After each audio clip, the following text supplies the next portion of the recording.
ላቭ ሃንድል ወይም ደግሞ በተለምዶ ሞባይል የሚባለውን የሰውነት የስብ አይነት እስከ ወዲያኛው ማስወገድ ትፈልጋላችሁ? በዚህ ቪዲዮ እንዴት እንደሚከሰትባችሁና እስከ ወዲያኛው እንዴት ማጥፋት እንደምትችሉ እናያለን። የፕላስ ምልክቷን ተጭናችሁ ሙሉ ቪዲዮ መከታተላችሁን አትርሱ። ላቭ ሃንድል ወይም ደግሞ ሞባይል የሚፈጠርባቸው ብዙ ምክንያቶች ቢኖሩም በዋነኝነት ግን እነዚህ ሶስቱ ይጠቀሳሉ። አንደኛው የሰውነት ተፈጥሮ ማለትም ሰውነታችሁ በተፈጥሮ ስብን የሚያከማችበት ቦታ። ይህ የሚወሰነው በዋነኝነት በጄኔቲክሳችሁ ወይም ደግሞ በዘራችሁ ነው። አንዳንድ ሰው ወደ ሞባይሉና ወደ ሆዱ አካባቢ ፋት ስቶር ያደርጋል። አንዳንድ ሰው ደግሞ ወደ እጅ እና ወደ አንገቱ አካባቢ ፋት ስቶር ያደርጋል። ይህ የሚወሰነው በተፈጥሯችሁ ነው። ሁለተኛው በሆርሞን መዛባት ምክንያት ሊከሰት ይችላል። ሶስተኛው ደግሞ በጾታችሁ ማለትም ሴቶች ወደ ሆዳቸውና ወደ ሞባይላቸው አካባቢ የስብ መጠን የማከማቸት እድላቸው ከፍተኛ ሲሆን፣ ይህ ማለት ግን ወንዶችም ሞባይል አይኖራቸውም ወይም ደግሞ ሆዳቸው አካባቢ ስብ ስቶር አያደርጉም ማለት አይደለም። በተጨማሪ ግን ጃንክ ፉድ እና ፕሮሰስድ የሆኑ ፉዶችን ወይም ደግሞ ጣፋጭ ምግቦችን አዘውትረን የምንመገብ ከሆነ በውስጣችን የኢንሱሊን መጠን ስለሚጨምር፣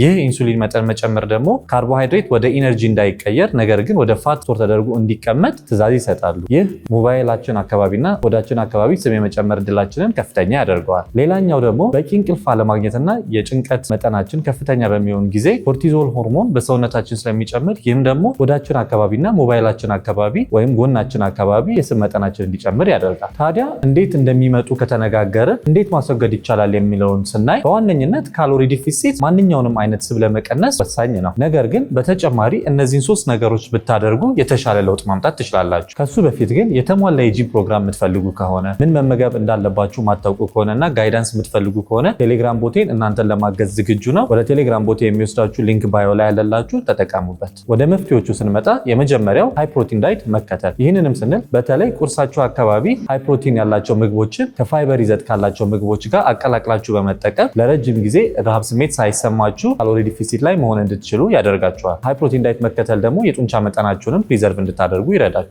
ለምሳሌ እንቁላል ከጎመን ጋር፣ ቺክን ከብሮኮሊ ጋር አድርጋችሁ ቁርሳችሁ ላይ ብትመገቡ የተሻለ የጥጋብ ስሜት ወይም ደግሞ የሙሉነት ስሜት ስለሚሰጣችሁ ካሎሪ ዲፊሲት ላይ መቆየት ትችላላችሁ። ሁለተኛው ካርዲዮን ከሬዚስታንስ ትሬኒንግ ጋር ማጣመር። ሬዚስታንስ ትሬኒንግ በምታደርጉ ጊዜ የጡንቻ መጠናችሁን ጠብቃላችሁ። አዲስ የጡንቻ መጠንም ስለምትገነቡ ሰውነታችሁ ቅርጽ ያለውና አትሬስትም ብዙ ካሎሪ እንዲያቃጥል ታደርጉታላችሁ። ካርዲዮ ብቻ ግን የምትሰሩ ከሆነ ሰውነታችሁም ጡንቻ አብሮ ስለሚያልቅ ውጤቱ አመርቂ ላይሆን ይችላል። ካርዲዮ የምትሰሩ ጊዜ እንደ ዞን 2 ወይም ደግሞ ዞን 5 ያሉ የካርዲዮ አይነቶችን ብትጠቀሙ የተሻለ ውጤት ማምጣት ትችላላችሁ። እኔ ፕሪፈር የማደርገው ዞን 2 ካርዲዮ አይነት ሲሆን ለእነዚህ ምንነት ካፕሽን ላይ በዲቴል አስቀምጥላችኋለሁ። ሶስተኛውና የመጨረሻው ጭንቀትን መቀነስና በቂ እንቅልፍ ማግኘት። ጭንቀታችሁን ለመቀነስ የሚያዝናናችሁን ነገር ማድረግ እና በተጨማሪ ደግሞ ብሪዚንግ ኤክሰርሳይሶችን በመስራት ሪላክስ በማድረግ የጭንቀት መጠናችሁን መቀነስ። በተጨማሪ ደግሞ በቂ እንቅልፍና ጥራት ያለው እንቅልፍ በማግኘት ቢያንስ ከ7 እስከ 8 ሰዓት ለመተኛት መሞከር። ይህን በምታደርጉ ጊዜ የኮርቲሶል ሆርሞናችሁ ስለሚቀንስ ወዳችሁ አካባቢ የመጨመር እድላችሁን ይቀንስላችኋል። እነዚህን ሶስት ነገሮች ካደረጋችሁ ቦርጫችሁ እስከ ወዲያኛው ድረስ ይጠፋል። ይህንን ቪዲዮ ሞባይሉን ለማጥፋት ብሎ መከራውን ለሚያየው ጓደኛችሁ ላኩለት። እስኪ ልጠይቃችሁ፣